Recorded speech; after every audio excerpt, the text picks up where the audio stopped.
Welcome back to our page.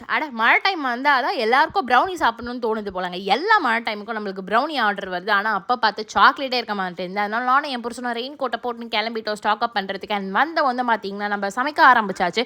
இன்றைக்கி பெருசாக நம்ம ஒன்றும் சமைக்க போகிறதில்ல. வெஜ் பிரியாணியும் அதுக்கப்புறமா பார்த்தீங்கன்னா மஷ்ரூம் கிரேவியும் தான். ஃபஸ்ட்டு நினச்சேன் மஷ்ரூமையே தூக்கி தலையிலே கொட்டி நம்ம மஷ்ரூம் பிரியாணி வச்சிடலாம் அப்படின்னு சொல்லிட்டு. பட் அதுக்கு தொட்டுக்கிறதுக்கு என்ன தேடுறது, அதனால் ரெண்டுத்தையும் தனித்தனியாக வச்சாச்சு.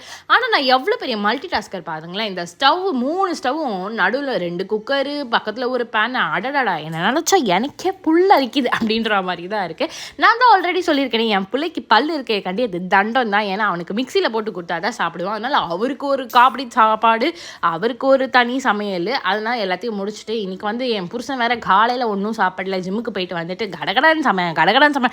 அதுக்கு நான் என்ன ஏரியா உட்காந்துக்க முடியும், சரி கடகடன் பண்ணுவோன்ட்டு ½ அன் ஹவரில் பண்ணி கொடுத்துட்டேன். அண்ட் அப்படியே சூடாக எடுத்து பார்க்கும் போது ஐயோ டேஸ்ட் பண்ணியே ஆகணும்